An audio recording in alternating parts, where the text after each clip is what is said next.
قرآن جلا دو گے، ایک بچہ کھڑا ہوگا الحمدللہ رب العالمین سے پڑھنا شروع کرے گا، والناس تک پڑھے گا، قرآن دوبارہ لکھ جائے گا۔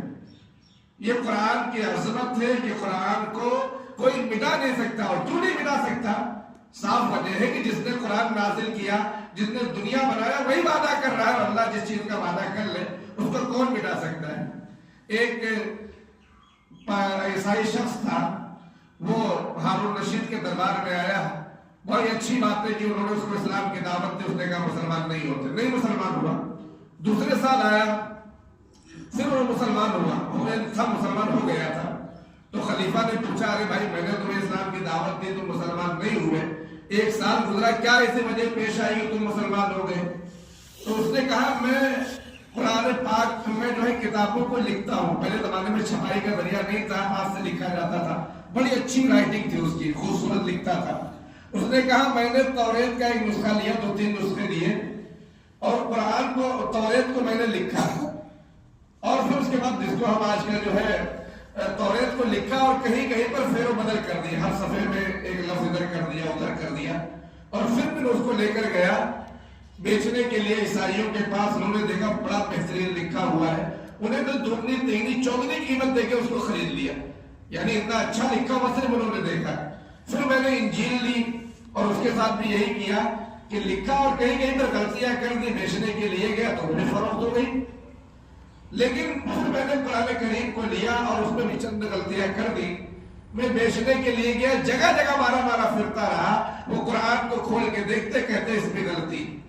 میں سمجھ گیا کہ دنیا کے اندر اگر کوئی کتاب اپنی اصلی شکل میں موجود ہے تو وہ قرآن ہے۔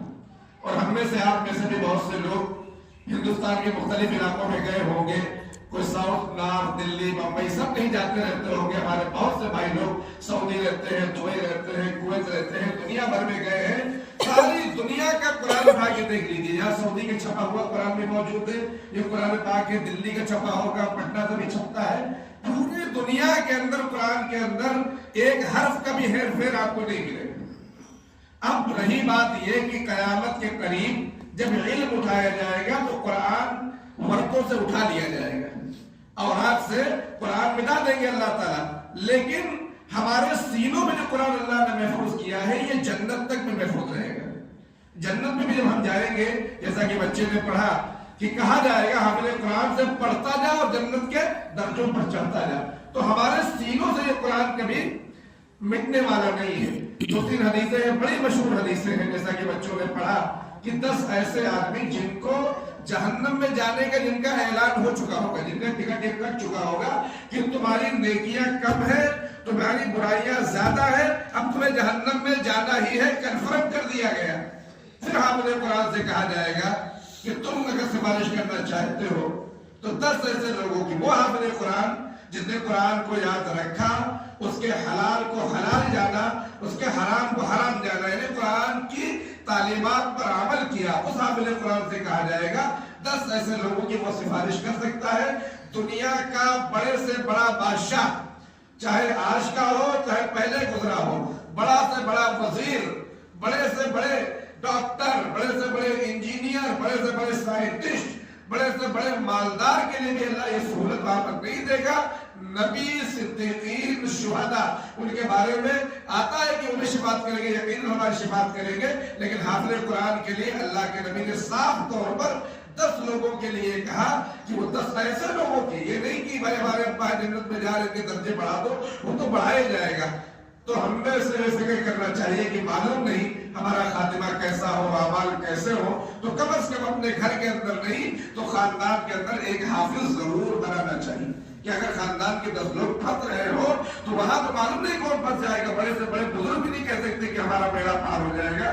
تو بیڑا پار ہونے کا سب سے بڑا ذریعہ یہ ہے کہ حافظ قرآن بنایا جائے۔ اپنے بچوں کو نہیں بنا سکتے تو ان حفاظ سے محبت کی جائے، ان کا ادب اور احترام کیا جائے، ان کے ساتھ میں وہ سلوک کیا جائے کہ قیامت کے دن ان کی نظر ہم پہ پڑ جائے اور ہم پھنسے ہوئے تو ہمارا ہاتھ پکڑ کر ہم کو نکال لیں۔ اب آخر کی بات یہ ہے، ایک مشہور حدیث ہے کہ قیامت کے دن اللہ حافظ قرآن کے والدین کو، یہ تو والدین کا اعزاز ہوگا، حافظ قرآن تو ظاہر سے بات ہے اس کا تو اور بڑا اعزاز ہوگا، اس کو بھی تاج پہنایا جائے گا، لیکن اس کے والدین کے لیے کیوں اس لیے کہ اللہ جانتا ہے کہ آدمی جو ہے اس کی طرف، اللہ سے ہماری فطرت جانتا ہے، اس کی طرف پڑھتے ہیں، وہ چیزیں کرتے ہیں. جیسا کہ آج ہم دیکھ رہے ہیں کہ حافظ کوئی بنانا نہیں چاہتا، ہر ایک چاہتا ڈاکٹر بن جائے، انجینئر بن جائے. بہت اچھی بات ہے، علماء منع نہیں کرتے، نہ قرآن نے منع کیا. لیکن بھائی 10 سال 12 سال 13 سال کی عمر میں کس کو ڈاکٹر بنا لو گے؟ پہلے اپنے بچوں کو حافظ بنا لو 10 12 سال کی عمر میں، پھر اس کو پڑھائیے، انجینئر بنائیے، ڈاکٹر بنائیے، سائنٹسٹ بنائیے. اس کا فائدہ کیا ہوگا؟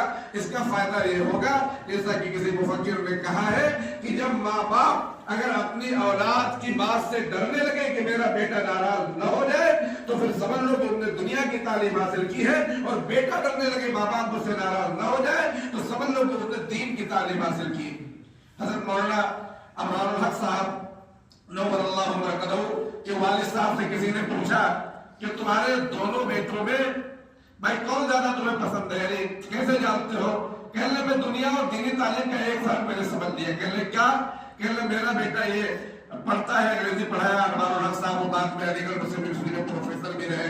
ان کے بھائی حضرت مولانا امرار الحق صاحب کے کہنے جب میں اس بیٹے سے کہتا ہوں بیٹے جوتے لاؤ تو بیٹا جو ہے کہ بتا دیتا ہے اپنے جوتے وہاں پہ رکھ دیے، میرے جا کے باہر لا کے رکھ دیتا ہے. جب بہت زیادہ کہتا ہے ابو فلاں جگہ جوتے ہیں آپ کے موجود ہے بتا دیتا ہے. لیکن یہ میرا بیٹا جو حافظ عالم ہے، اس سے میں کہتا ہوں بیٹے جوتے لاؤ تو وہ جوتے لا کے میرے پیر میں پہناتا ہے. یہ فرق ہے دنیا اور آخرت کی تعلیم میں. منع نہیں ہے، دنیا اور دین کی تعلیم الگ نہیں. پہلے حافظ بنا لے، پھر ڈاکٹر بنائے، انجینئر بنائے، تمام چیزیں بنائے. اس لیے آپ سے گزارش یہ ہے کہ ارادہ کریں جتنے لوگ یہاں پر موجود ہیں کہ انشاءاللہ ہم اپنے بچوں کو، اپنے خاندان کے لوگوں کو حافظ قرآن بنائیں گے. اب ہمارا فرض یہ ہے کہ حافظ قرآن کی ہم عزت کریں، عظمت کریں. کیوں؟ اس لیے کہ اصل تو حافظ قرآن اللہ ہے. قرآن کی حفاظت کا وعدہ کس نے کیا ہے؟ اللہ نے کیا ہے. ان کو اپنا نائب بنا دیا، جن کے سینوں میں اللہ نے قرآن محفوظ کر دیا.